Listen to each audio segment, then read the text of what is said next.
ळमो अर्हन्ताळं ळमो सिद्धाळं ळमो आयरियाळं ळमो वज्झायाळं ळमो लोये सव्यसाहुळं मङ्गलं भगवान् वीरो मङ्गलं गौतमो गणी मङ्गलं कुन्दकुन्दाद्यो जैनधर्मोऽस्तु मङ्गलं सर्वमङ्गलमाङ्गल्यं सर्वकल्याणकारकं प्रधानं सर्वधर्माणां जैनं जयतु शासनं जैनं जयतु शासनं जैनं जयतु शासनं वन्दितु सव्यसिद्धे ध्रुवमचलमणोभवं गदिं पत्ते वोच्छामि समय पाहुड मृणमो सुद केवली भणिदं नमः समय साराय स्वानुभूत्या चकासते चिस्वभावाय भावाय सर्वभावान्तरच्छिदे सर्वभावान्तरच्छिदे।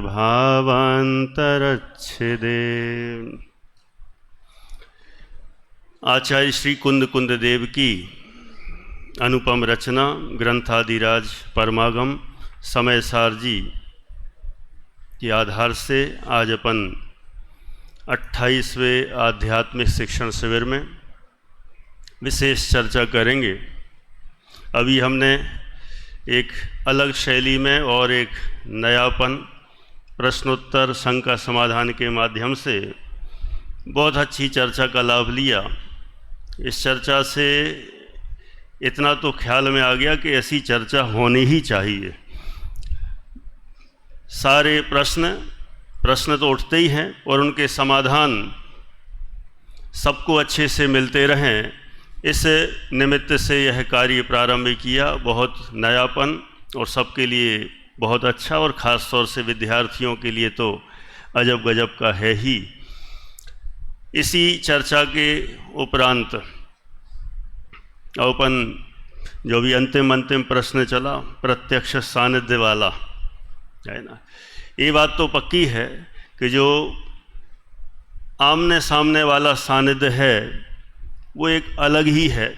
कितना भी हम ऑनलाइन सुन लें, कितना भी प्रयास करें, जो भाव विशुद्धि प्रत्यक्ष उत्पन्न होती है वह किसी भी अन्य रूप में नहीं हो सकती है। इसलिए वहाँ पर शायद सम्यक्त्व के संबंध में इतनी सुंदर चर्चा की है।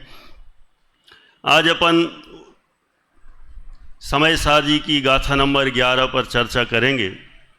गाथा नंबर 11 में जो प्रतिपाद्य विषय है वह इतना ही है, व्यवहारणय संपूर्ण व्यवहारणय अभूतार्थ है और निश्चयनय भूतार्थ है, और जो भूतार्थ की शरण प्राप्त करता है, भूतार्थ का आश्रय लेता है, वह सम्यक्त्व को प्राप्त करता है।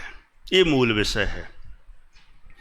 प्रारंभ करेंगे, पहले गाथा भी पढ़ेंगे और उसके बाद मुख्य बिंदुओं के माध्यम से उस विषय को हम समझने का प्रयास करेंगे। गाथा नंबर 11, पेज नंबर इसमें अलग है, आपके में हो सकता है अलग हो, पेज नंबर 26, गाथा नंबर 11। पहले प्राकृत पढ़ेंगे, फिर हिंदी और उसका भाव समझने का प्रयास करेंगे। गाथा पढ़ते हैं। व्यवहारो भूदत्थो देश दो दुसुद्धरणो भूदत्थमस्सिदो खलु सम्मादिट्ठिर्व्यवहारो हवदी जीवो। हिंदी में पद्यानुवाद। शुद्ध नए भूतार्थ है, अभूतार्थ है व्यवहार। नए भूतार्थ की ही शरण गह, यह आत्मा सम्यक लहे। सम्यक दर्शन प्राप्त करने की अद्भुत विधि, गाथा नंबर 11 से। अभी इसके पहले तक प्रकरण व्यवहार नय का चल रहा था कि व्यवहार नय का प्रकरण बताते हुए उसका निषेध भी किया जा रहा था और निश्चय नय की बार बार स्थापना की जा रही थी। तो वह व्यवहार नय निषेध करने योग्य है, क्यों है, उसका कारण अब यहाँ गाथा नंबर 11 में कहते हैं। शास्त्री वर्ग के जो विद्यार्थी हैं, मुझे लगता है उन्होंने बहुत कुछ विषय हृदयंगम कर रखा होगा, सेकेंड ईयर थर्ड ईयर को मुख्यतः से। बाकी अन्य जो छात्र हैं उनको ही ये विषय ज़्यादा कठिन नहीं लगेगा, अच्छा विषय है, क्योंकि संस्था में एंट्री करते ही समझ में आने लगता है कि निश्चय व्यवहार क्या है ना। और मज़ा भी आता है। शुरुआत में सुनते हैं, समझते हैं, तभी ऐसा लगता है कि अच्छा ऐसा कुछ भी होता है, ये निश्चय का होता है, व्यवहार का है। पहले तो ऐसा लगता था सब एक ही है, लेकिन अब दो प्रकार का निरूपण हमें ख्याल में आता है।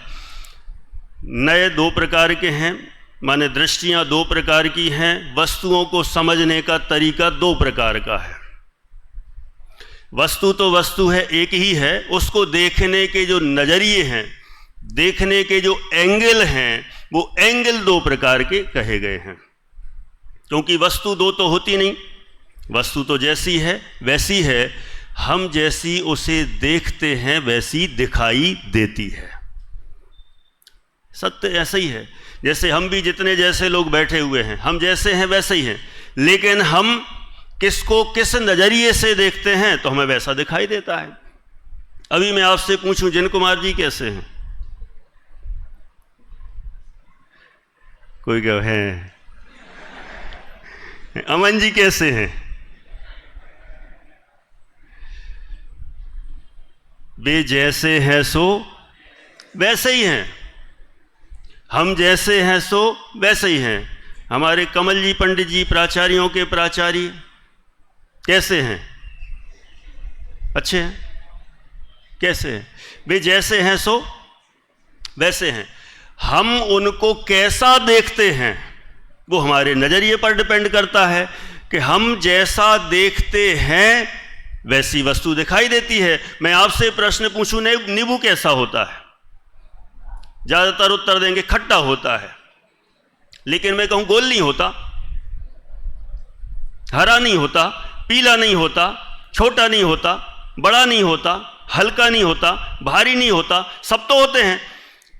नींबू एक है, लेकिन उसको देखने के सबके अपने अपने एंगल होते हैं, नज़रिए होते हैं, और उस वस्तु को देखने का जो एंगल है, नज़रिया है, उस नज़रिए को कहते हैं नय।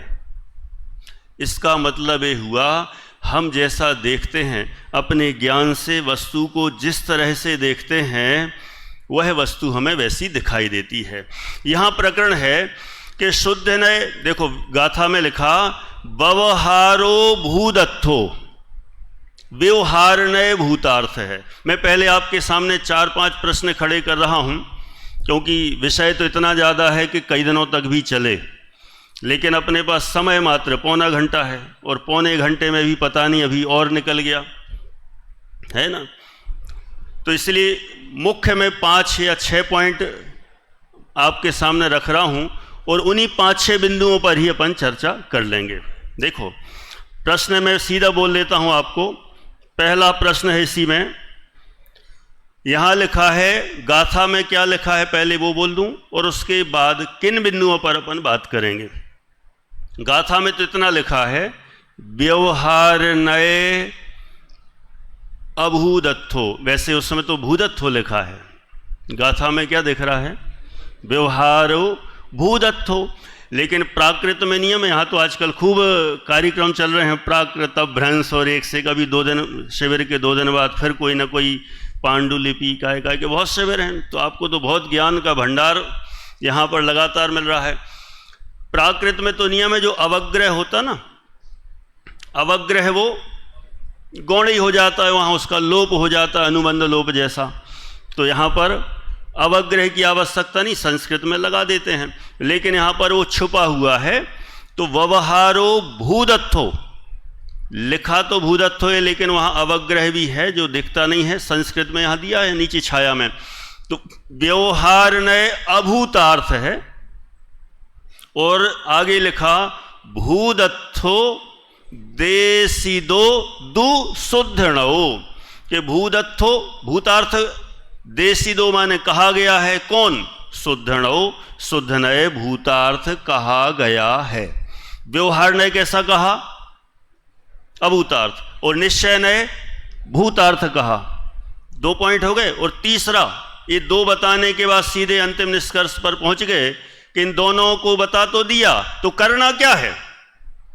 तो कहा भूदत्थ मस्सिदो खलु, भूतार्थ का आश्रय लो। भूदत्थ मस्सिदो, भूतार्थ के आश्रित, माने जो भूतार्थ है उसका आश्रय लेंगे तो सम्मा दिट्ठी हवदि जीवो, के जीव सम्यक दृष्टि हो जाते हैं। इतनी सी बात है गाथा में। तो अब गाथा में हमें इतना भाव जानने के बाद अब मूल अपन 5-6 बिंदुओं के आधार से पढ़ेंगे। पहला पॉइंट है, यहाँ तो लिखा व्यवहार नय अभूतार्थ है। तो मेरा प्रश्न है, मैं प्रश्न बोलता जा रहा हूँ, प्रश्न माइंड में रख लेना, फिर उनके आंसर चलेंगे। पहला, व्यवहार नय अभूतार्थ है, यहाँ गाथा में लिखा, तो व्यवहार नय अभूतार्थ है या उसका विषय अभूतार्थ है ना? प्रश्न दिमाग में रखना। गाथा में क्या लिखा? व्यवहार नय अभूतार्थ है। मेरा साथ में उसमें प्रश्न है, व्यवहार नय अभूतार्थ है या उसका विषय अभूतार्थ है? दूसरा पॉइंट, निश्चय नय को क्या कहा? सम्यक। निश्चय नय को भूतार्थ कहा। तो निश्चय नय भूतार्थ है कि निश्चय नय का विषय भूतार्थ है? 2 पॉइंट हो गए।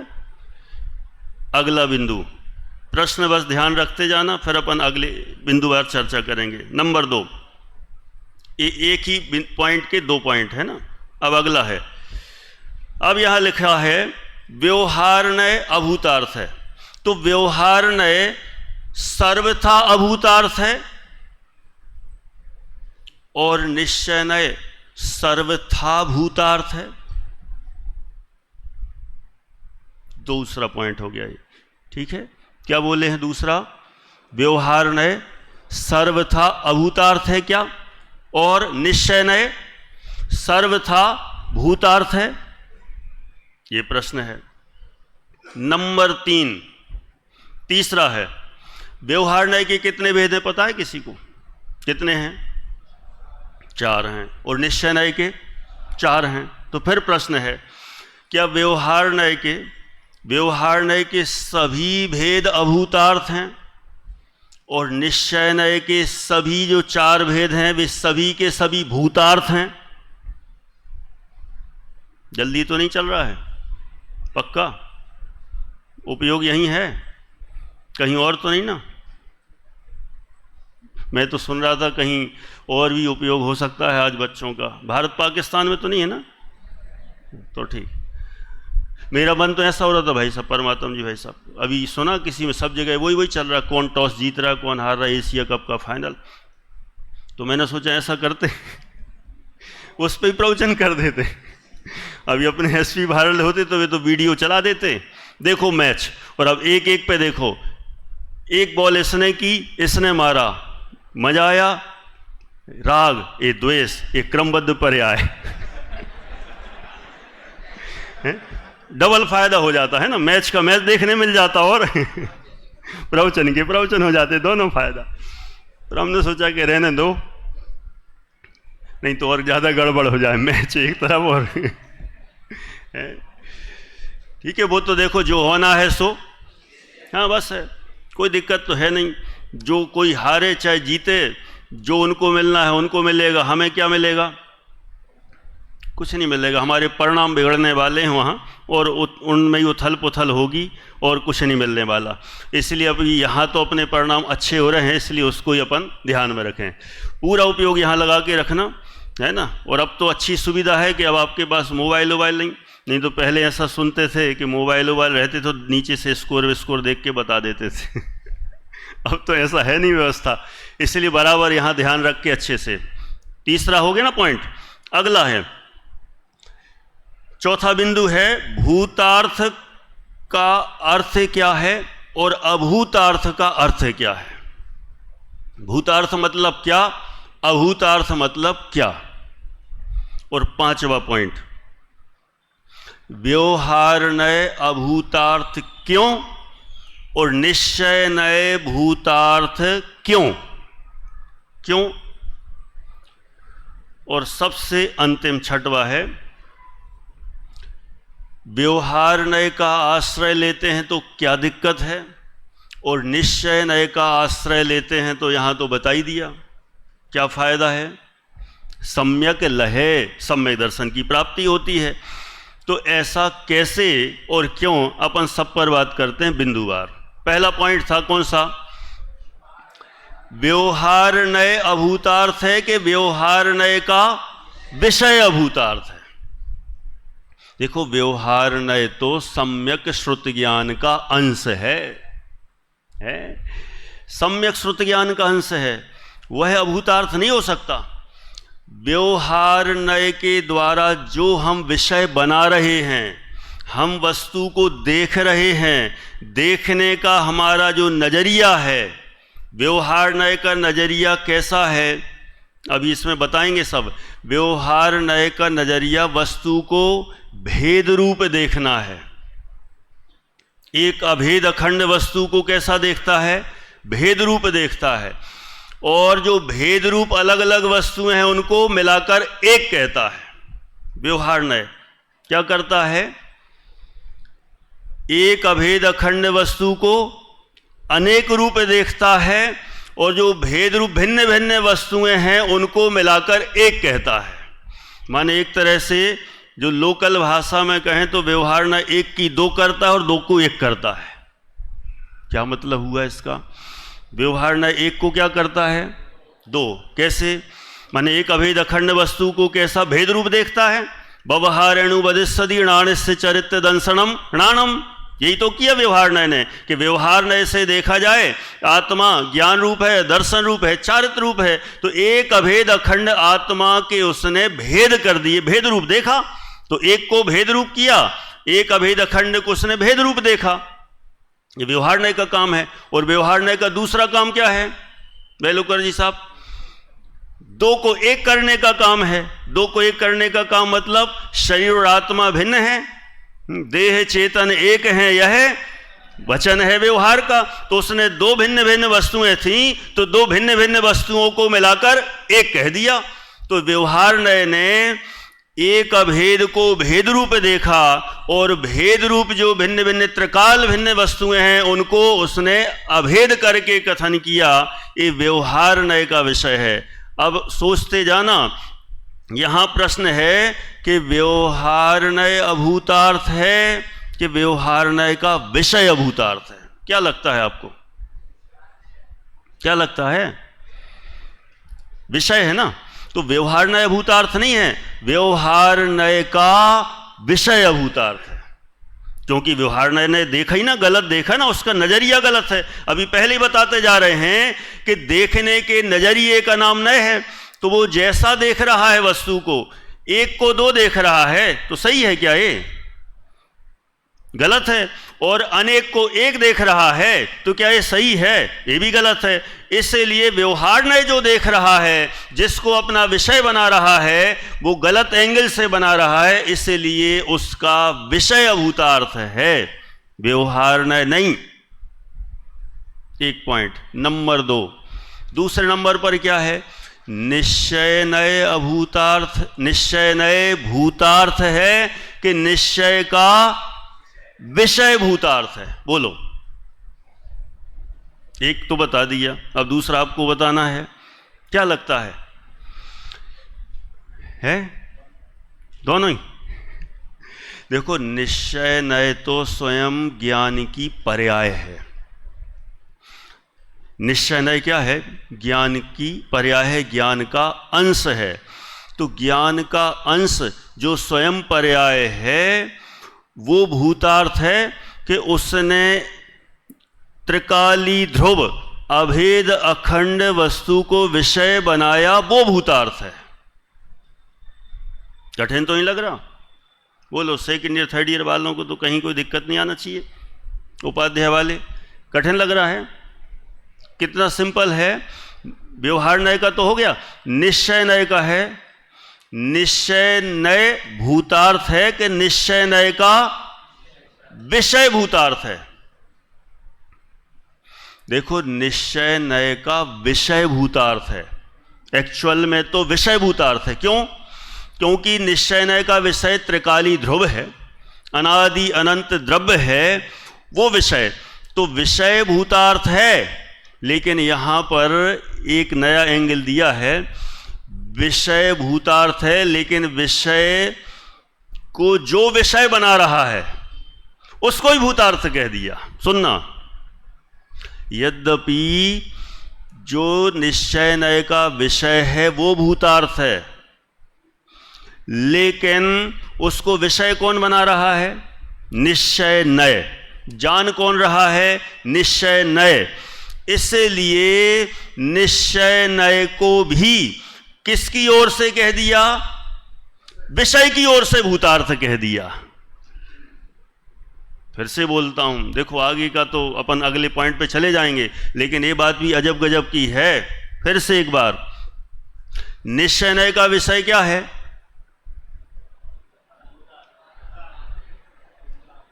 त्रिकाली ध्रुव है ना, एक जो भी कह दो, त्रिकाली ध्रुव है। तो निश्चय नय ने त्रिकाली ध्रुव में अपनापन किया, उसको अपना जाना, उसी में लीनता की। उससे सम्यक दर्शन होगा कि नहीं होगा? सम्यक दर्शन उससे होगा। तो निश्चय नय ने जिसको विषय बनाया वो विषय भूतार्थ है, लेकिन जिसने विषय बनाया उसको भी यहां भूतार्थ कह दिया। इसलिए एक एंगल से दोनों ही भूतार्थ हो गए। निश्चय नय भी भूतार्थ है और निश्चय नय का विषय भी भूतार्थ है? व्यवहार पे कैसे? नहीं, व्यवहार नय का तो अभी ऐसे ही चल रहे दो। व्यवहार नय का तो क्या किया है? व्यवहार नय का विषय अभूतार्थ है। क्यों अभूतार्थ है? क्योंकि एक को दो करता है गड़बड़ कर रहा ना, इसलिए अभूतार्थ। और यहां निश्चय नय को भूतार्थ का माने यहां पर निश्चय नय का विषय, दोनों में मुख्यतः विषय की ही है, लेकिन निश्चय नय में जिसको विषय बनाया वो भूतार्थ हुआ, तो जिसने विषय बनाया वह भी भूतार्थ ही हो गया। ऐसा है। अगले पॉइंट पर बढ़ते हैं। माने पहला प्रश्न था कि व्यवहार नय अभूतार्थ है कि व्यवहार नय का विषय भूतार्थ है, तो बात पक्की हो गई, व्यवहार नय का विषय अभूतार्थ है। और निश्चय नय में क्या कहा? निश्चय नय का विषय भूतार्थ है, लेकिन वो भूतार्थपना किसने देखा? निश्चय नय ने देखा, इसलिए निश्चय नय को भी भूतार्थ कह दिया। क्लियर? अगले पॉइंट पर बढ़ते हैं। अगला बिंदु है, क्या है? व्यवहार नय सर्वथा अभूतार्थ है क्या? और निश्चय नय सर्वथा भूतार्थ है क्या? देखो ऐसा है, विवक्षाएं हैं। व्यवहार नय सर्वथा अभूतार्थ नहीं है, तभी तो जिनवाणी में जगह मिली। यदि सर्वथा अभूतार्थ होता तो व्यवहार नय को जिनवाणी में भी जगह नहीं मिलती। इसलिए सर्वथा नहीं लगाना। व्यवहार नय कथंचित भूतार्थ है और कथंचित अभूतार्थ है। क्यों है?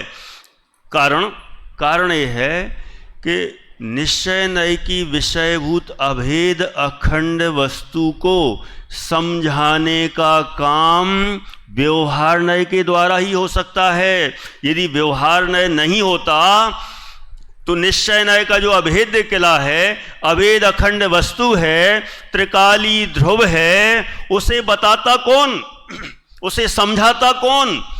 और ये समझाने का काम, बताने का काम ये व्यवहार नय करता है। इसलिए व्यवहार नय का भी तो उपकार है। व्यवहार नय यदि नहीं होता ना तो निश्चय नय का विषयभूत जो शुद्धात्मा त्रिकाली ध्रुव है वो कभी नहीं मिलता। ढूंढ के बता दो।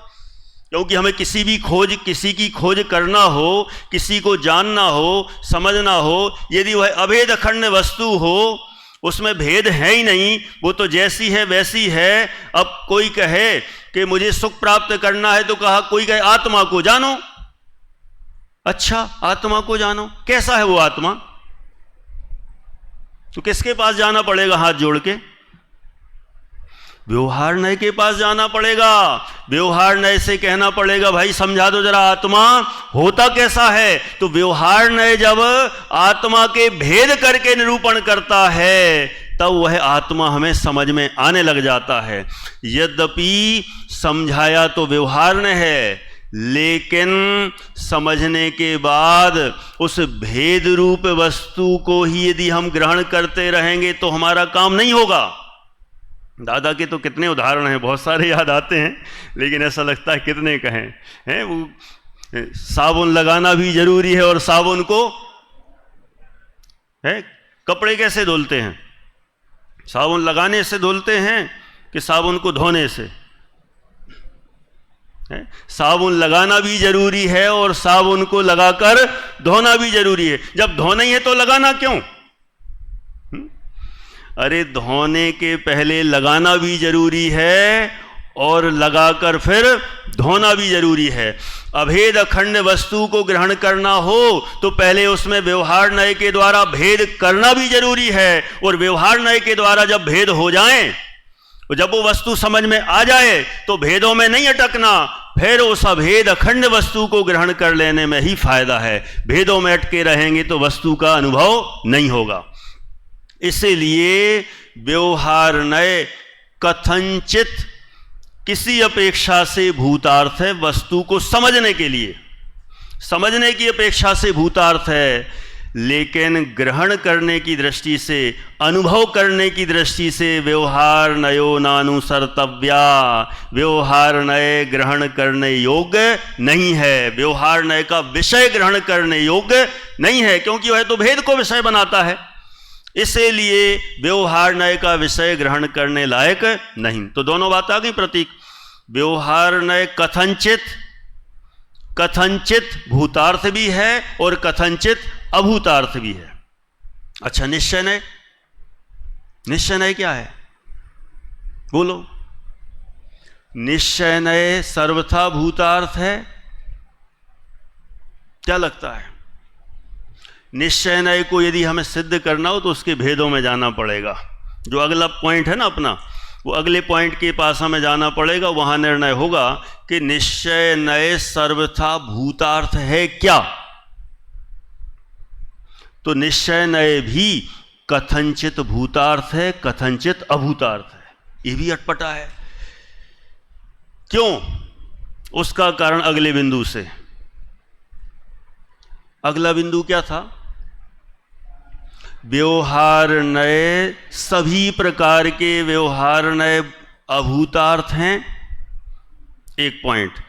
और निश्चय नय के सभी भेद भूतार्थ हैं। है कमल जी साहब, क्या करें? सही है ना? आपको कुछ कहना तो नहीं है? नहीं, आप कह दो तो कह दें। क्या बोले? सब प्रकार के व्यवहार नय अभूतार्थ हैं, ये प्रश्न है। और सब प्रकार के जो निश्चय नय के भेद हैं, चार कहे, वे सबके सब भूतार्थ हैं क्या? ऐसा प्रश्न है। तो सुनना उत्तर। व्यवहार नय के जो चार भेद कहे, चारों के चारों अभूतार्थ ही हैं। क्यों हैं? इसलिए हैं क्योंकि चारों का काम वस्तु का भेद कथन करना है। चारों का काम वही है। यदि वो पहले वाले स्लोगन से चले ना, ये चारों व्यवहार ना एक को दो और दो को एक करते हैं। कैसे? शुरू के जो दो है ना, कौन से दो? असद्भूत व्यवहार नय। ये असद्भूत व्यवहार नय का काम क्या है? दो को एक करते हैं? नहीं करते। शरीर स्त्री पुत्र आदि किसके हैं? हैं तो अलग अलग, लेकिन अपने ही कहे जाते हैं। शरीर और आत्मा किसके हैं? दोनों कैसे हैं? अलग अलग हैं। दोनों को अनुपचरित असद्भूत व्यवहार ना एक कहता कि नहीं कहता? तो ये दो द्रव्यों को एक करता है, एक कहता है, एक देखता है, इसलिए असद्भूत व्यवहार नय अभूतार्थ ही है। और नंबर दो, जो सद्भूत व्यवहार न है वो एक में भेद करता है, अभेद अखंड किले में भेद करता है, एक फैमिली में समझ लो बंटवारा कर देता है। करता कि नहीं करता है? एक अभेद में भेद डाल के कथन करता है व्यवहार नय, चाहे वो उपचरित सद्भूत हो चाहे अनुपचरित सद्भूत हो। इसलिए चारों के चारों व्यवहार नय अभूतार्थ ही हैं। और निश्चय नय चार हैं। निश्चय नय के चार भेद हैं। ये चारों के चारों कैसे हैं? भूतार्थ नहीं। निश्चय नय को भूतार्थ तो कहते हैं अपन, लेकिन निश्चय नय के चार भेदों में से एक ही भूतार्थ है। तीन अभूतार्थ हैं। कौन से तीन? अशुद्ध निश्चय नय, एक देश शुद्ध निश्चय नय, साक्षात शुद्ध निश्चय नय। ये तीनों के तीनों परम शुद्ध निश्चय नय की दृष्टि में सब व्यवहार ही हो जाते हैं। इसलिए ये तीनों के तीन अभूतार्थ हैं और एकमात्र परम शुद्ध निश्चय नय ही भूतार्थ है। और यहां जो गाथा में कहा ना कि शुद्ध नय भूतार्थ है, अभूतार्थ है व्यवहार नय, तो यहां शुद्ध नय का मतलब निश्चय नय नहीं है। यहां शुद्ध निश्चय का मतलब परम शुद्ध निश्चय नय है। सम्यक शुद्ध नय का मतलब क्या है? यहां लिखा ना कि शुद्ध नय भूतार्थ है, तो शुद्ध नय भूतार्थ का मतलब निश्चय नय नहीं। निश्चय नय लोगे तो वो जो तीन जो है ना, अशुद्ध निश्चय नय, एक देश शुद्ध निश्चय नय और साक्षात शुद्ध निश्चय नय, ये सब इनकी फिर इनके विषय को प्राप्त करके सम्यक तो नहीं होगा। इसलिए यहां पर शुद्ध नय का मतलब परम शुद्ध निश्चय नय लेना है। निश्चय नय के जो चार भेद हैं उनको नहीं लेना है। जो प्रारंभ के जो तीन हैं उनको तो आउट ही कर दो, क्योंकि वे प्रारंभ के जो तीन हैं, अशुद्ध निश्चय नय, एक देश शुद्ध निश्चय नय और साक्षात शुद्ध निश्चय नय, ये तीनों अभूतार्थ हैं, असत्यार्थ हैं, ऐसा समझना। लेकिन क्यों? क्योंकि जिस नय का विषय, जिस नय के विषय का श्रद्धान अथवा जिस नय के विषय में अपनापन करने का नाम सम्यक दर्शन है, वही वास्तव में शुद्ध निश्चय नय है। जिस नय के विषय को जानने का नाम ज्ञान है, वही शुद्ध नय है। और जिसमें रमणता का नाम, जिस नय के विषय में रमणता का नाम सम्यक चारित्र है, वही वास्तव में शुद्ध नय है। इसीलिए यहाँ पर 8 प्रकार के नयों में 4 व्यवहार और 4 निश्चय में 7 प्रकार के नए अभूतार्थ हैं और एकमात्र परम शुद्ध निश्चय नय ही भूतार्थ है। क्लियर? अगला पॉइंट, सिर्फ पॉइंट टू पॉइंट ही बात कर रहे अपन, है ना, प्रवचन जैसा तो नहीं है, लेकिन जो मुझे पता था कि टाइम टेबल में बहुत सेलेक्टेड है, इसलिए। अगला बिंदु, अगला क्या था? भूतार्थ का मतलब क्या है और अभूतार्थ का मतलब क्या है? भूतार्थ माने जिसका विषय विद्यमान हो। भूत अर्थ, भूत माने विद्यमान, एग्जिस्टेंस, और अर्थ माने विषय। जिसका विषय विद्यमान हो उसे कहते हैं भूतार्थ, और जिसका विषय विद्यमान नहीं हो उसका नाम है अभूतार्थ। किसका विषय, क्या चीज है, क्या मतलब इसका सेठी जी? जिसका हमें लक्ष्य करना है वो विषय, जिसके आश्रय से हमें सम्यक दर्शन करना है वो विषय, जिसको हमें प्राप्त करना है वो विषय, जिसका हमें लक्ष्य करना है वो विषय, जिसमें हमें अपनापन करना है वो विषय, जिसका हमें ज्ञान करना है वो विषय, जिसमें रमणता करना है वो विषय। अच्छा मुझे बताओ, ये जिसका विद्यमान हो उसका नाम तो है भूतार्थ, और अभूतार्थ माने जिसका विषय विद्यमान ना हो। अच्छा मुझे बताओ, हमें सम्यक दर्शन प्राप्त करना है और हमारे पास में भेद रूप वस्तु खड़ी हो, अथवा दो भिन्न द्रव्यों को मिलाकर एक अभेद वस्तु खड़ी हो, तो क्या ये सम्यक दर्शन का विषय हो सकता है? माने अपने ध्यान का ध्येय, ज्ञान का ज्ञेय और श्रद्धा का श्रद्धेय हो सकता है? नहीं हो सकता। इसलिए सम्यक दर्शन के लिए जो विषय विद्यमान हो, सम्यक ज्ञान के लिए जो वस्तु विद्यमान हो, सम्यक चारित्र के लिए, रमणता के लिए जो वस्तु विद्यमान हो, उसको कहते हैं भूतार्थ। और जिसका विषय विद्यमान नहीं हो, जिसके आश्रय से हमें सम्यक दर्शन प्राप्त ना हो पाए, जिसके आश्रय से सम्यक ज्ञान चारित्र प्राप्त ना हो पाए, वह कहलाता है विषय अभूतार्थ, अविद्यमान। ठीक है, तो यहां पर किसका विषय विद्यमान है बता दो जरा। यहां लिखा ना भूतार्थ अभूतार्थ, जिसका विषय विद्यमान हो, तो किसका माने हमारे लिए प्रयोजनभूत विषय विद्यमान हो, ऐसा कहें तो किसका विषय विद्यमान है? हमें शुद्ध नय का, शुद्ध नय का विषय विद्यमान है, तो उसका आश्रय लेंगे तो सम्यक दर्शन होगा।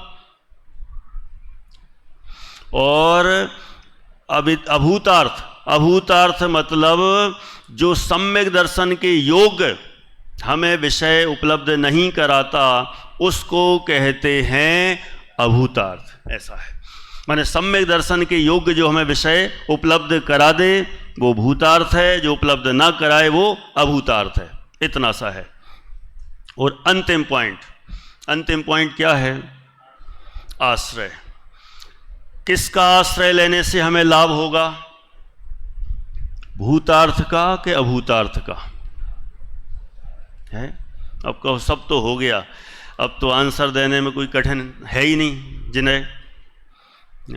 किसका आश्रय लें? भूतार्थ का कि अभूतार्थ का? भूतार्थ का आश्रय। और भूतार्थ का आश्रय लेंगे तो सम्यक दर्शन की प्राप्ति होगी, अभूतार्थ का आश्रय लेंगे तो कभी भी सम्यक दर्शन मिलने वाला नहीं है। देखो, ये 7 प्रकार के नए और एक नए, इनको यदि हम अच्छे से देखने का प्रयास करें तो अपने आप ही हमें ख्याल में आता है कि 7 प्रकार के नए, यद्यपि शास्त्रों में तो कह दिया व्यवहार नय के 4 भेद, निश्चय नय के 4 भेद, यदि यहाँ से देखने का प्रयास करेंगे तो व्यवहार नय के 7 भेद हैं। कितने हैं? 7 हैं। देखो, शुरुआत में पढ़ाना हो तो व्यवहार के 4 ही कहना, नहीं तो पहले नंबर शुरुआत की। व्यवहार नय के कितने भेद हैं? 7 हैं। और निश्चय नय का 1 है। ये मत कर देना गड़बड़। शुरुआत में तो यही समझना पड़ेगा कि व्यवहार नय के 4 भेद हैं और निश्चय नय के 4 भेद हैं। जब वो समझ में आने लग जाएं, उसके बाद खुलासा करके हम आगे बढ़ेंगे। तो जो व्यवहार नय के 4 भेद, वे हमें त्रिकाली ध्रुव का दर्शन नहीं कराते, त्रिकाली ध्रुव का परिचय नहीं कराते, त्रिकाली ध्रुव का श्रद्धान नहीं कराते, उससे मिलवाते नहीं हैं, बल्कि उससे दूर करते हैं। कौन? व्यवहार नय के चारों वेद। तो फिर निश्चय नय के तो हमें त्रिकाली ध्रुव से मिलवाते कि नहीं? नहीं, चार नहीं मिलवाते, एक ही मिलवाता है बस। जो तीन हैं वे भी तो पता नहीं किस किस से अपनापन करवाते हैं। किससे?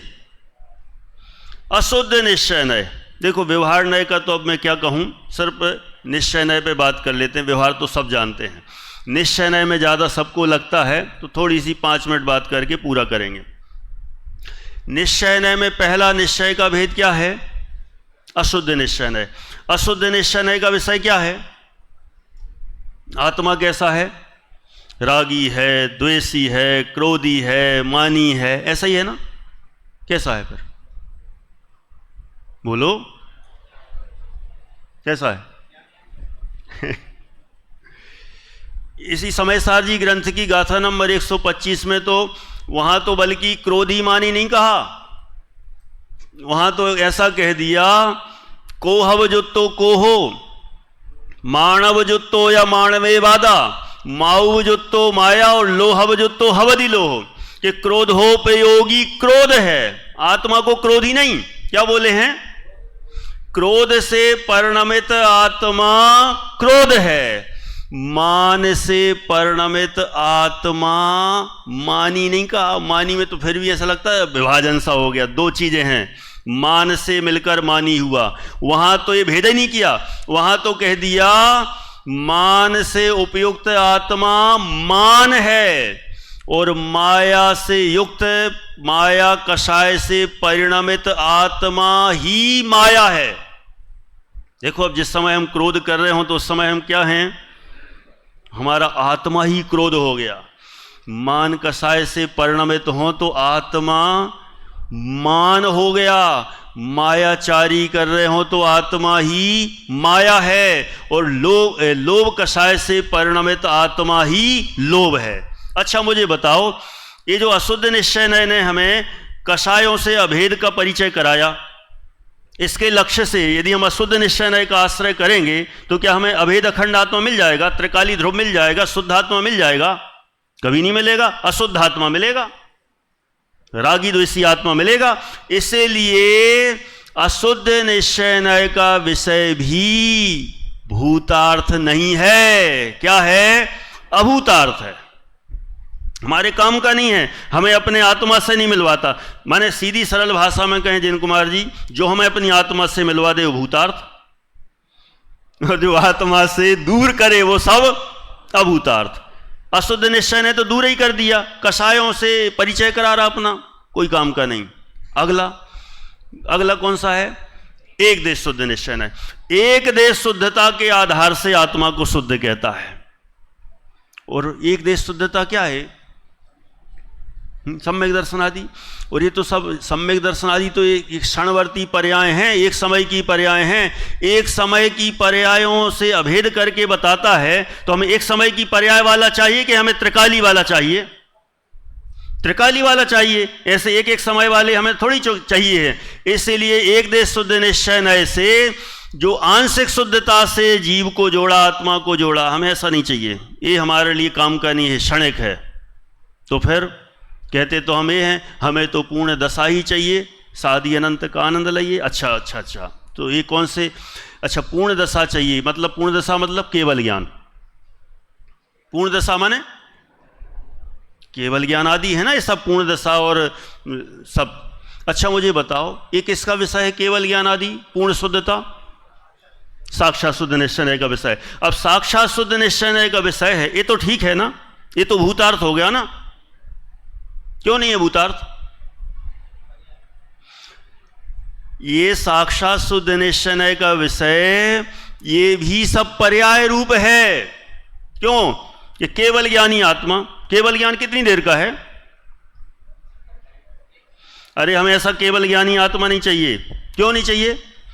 क्योंकि केवल ज्ञान तो एक समय की पर्याय है, हमें तो पूर्ण दशा ही चाहिए, इतने से काम नहीं चलेगा। साधी अनंत का आनंद लइए, ऐसा।